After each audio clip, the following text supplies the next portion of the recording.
In this episode, we are going to make you actually fast with Gemini CLI. We will cover the slash commands you will use every day, the keyboard shortcuts that save the most time, and headless mode, which is how you use Gemini CLI in scripts and automation. So let's get into it. Before we go through specific commands, it's worth understanding that Gemini CLI has three different types of input, each with its own prefix. Slash commands, starting with a forward slash, control the CLI itself. Things like changing settings, switching models, or managing sessions. The @ sign followed by a file name or folder path pulls that content into a conversation as context.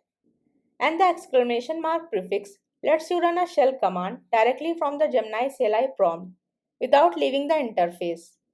We will focus on slash commands and shortcuts today and cover the @ sign file referencing in depth in episode 4.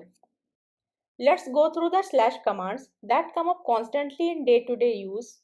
You can always see the full list by typing /help inside Gemini CLI.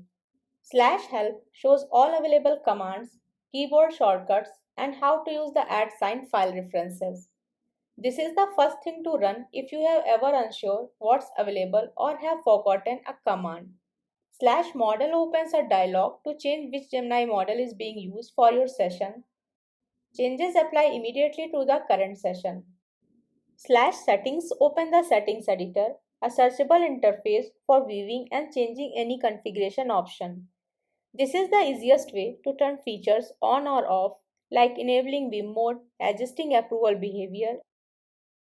It's equivalent to editing setting.json file inside the .gemini folder in your home directory manually, but with validation so you can't accidentally break the config. Next is /resume. Gemini CLI automatically saves every session in the background. You don't need to manually save anything for basic session continuity. Running /resume opens an interactive session browser where you can scroll through past sessions, search by content using the /key,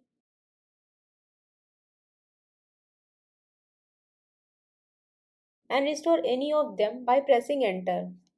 You can also launch Gemini CLI with Gemini-resume from your terminal to immediately pick up your most recent session without opening the browser at all. Sessions are project specific. They are tied to the directory you are working in. So switching to a different project directory automatically switches to that project session history. Sessions are kept for 30 days by default before being automatically cleaned up. If you want to create a named manual checkpoint in the middle of your session on top of automatic saving, you can still use /chat_save followed by a tag and restore it later with /chat_resume followed by a tag. Think of /chat_save as a manual bookmark, not the main way to save sessions. /compress replaces the entire chat context with a summary of what's happened so far. This is useful in long sessions where you have been working on a complex task. It frees up context window space for new work while keeping a high-level record of what was done. Worth knowing, the full 1 million token context window is large, but very long sessions with many file reads can fill it. /compress is the fix. Though be aware, it may lose some finer details, so use it when you are confident the broad summary is enough. /plan switches Gemini CLI into plan mode. The read-only research phase we covered in episode 1. You can type /plan implement user authentication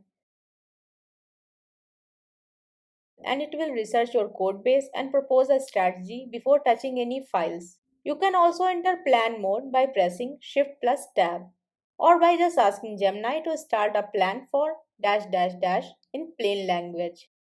/memory manages Gemini CLI instructional context. Information loaded from Gemini.md files that shapes how Gemini behaves in your session.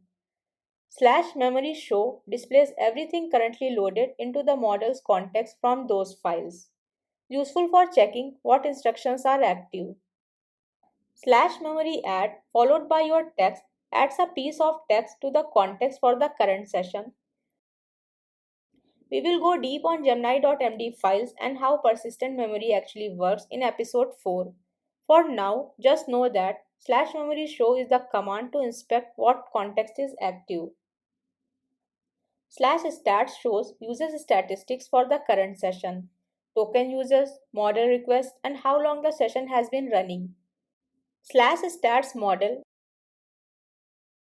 specifically breaks down users by model, which is useful if you want to see how requests are being routed between Flash and Pro.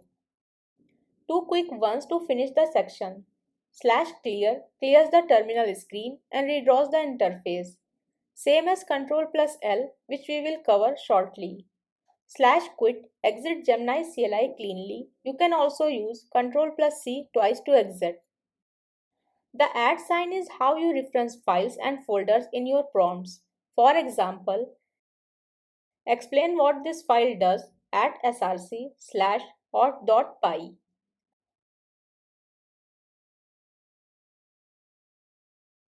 Or for a whole directory, review the test coverage for at src slash test slash.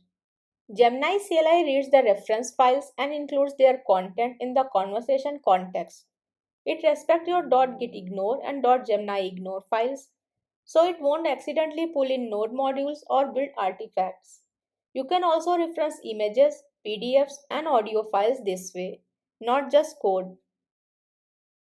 The exclamation mark prefix has two modes of use.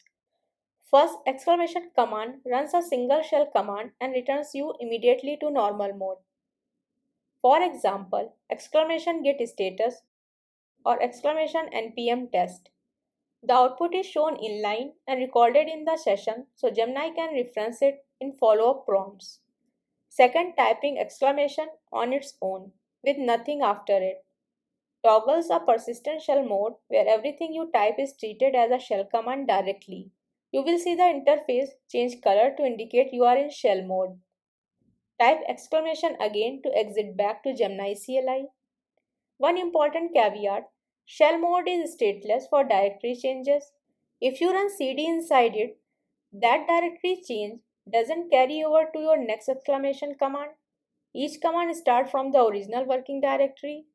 Also worth knowing, shell commands run via exclamation have the same permission as if you ran them directly in your terminal, so treat them with the same care. Gemini CLI has a full set of keyboard shortcuts, and as of version 0.35.0, you can customize them by creating a keybindings.json file inside the .gemini folder in your home directory. Before I list the most common ones, here is the most important tip. Press question mark on an empty prompt inside Gemini CLI to open a shortcut panel that shows the confirmed bindings for your exact version and platform. That panel is always going to be more accurate than anything written down in a guide, including this one. So use it. Let me walk through the important ones. Control plus enter submits a multi-line prompt. Pressing enter alone sends immediately, so use Control plus enter when you want to write across multiple lines first. Control plus R starts a reverse search through your prompt history. Very useful if you want to rerun something from earlier in the session. Control plus L clears the screen and redraws the interface, same as slash clear. Shift plus Tab cycles through the three approval modes, default, auto edit, and plan. This is the fastest way to switch into plan mode mid-session. Control plus C cancels whatever Gemini is doing. Press it twice to exit the CLI.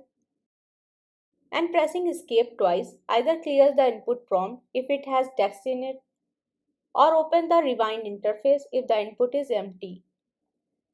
For undo and redo inside the input area, the exact shortcuts vary by platform and terminal configuration.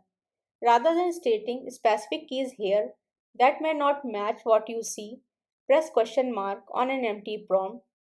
That shortcuts panel shows the confirmed bindings for your exact setup. On rewind, pressing escape twice opens an interactive list of your previous interactions in the current session. You select the point you want to go back to and then choose what to undo. Conversation history only, file changes only, or both together. One important caveat, Rewind only undoes file changes made by Gemini's own edit tools. It doesn't undo changes you made manually, and it doesn't undo changes triggered by exclamation shell commands. So if you ran exclamation git reset dash dash hard or manually edited a file, rewind won't touch those. Keep that in mind when using the shell mode we just covered. Headless mode is how you use Gemini CLI in scripts and automation without the interactive chat interface. The most explicit and reliable way to trigger it is the -p flag, Gemini-p, then your prompt, followed by at src/main.py. The response is printed to standard output and the CLI exits immediately. Using -p is the safest approach for scripting. It guarantees headless output regardless of the environment you are running in, whether that's a terminal, a CI pipeline, or a cron job. Because headless output goes to std out, you can pipe it into other tools, redirect it to a file, or use it in a shell script like any other command. You can also pipe content into Gemini CLI. For example, to summarize a file, just send the auth.py file from your source folder into Gemini and ask, what does this code do? Or to review Git changes, pipe your Git diff into Gemini and ask it to summarize what changed in plain English.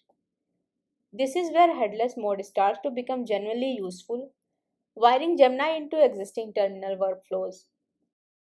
When you need structured output that's easy to parse in a script, use the double dash output format JSON flag, Gemini double dash output format JSON dash p, then your prompt. For example, list the functions in at src/utils.py.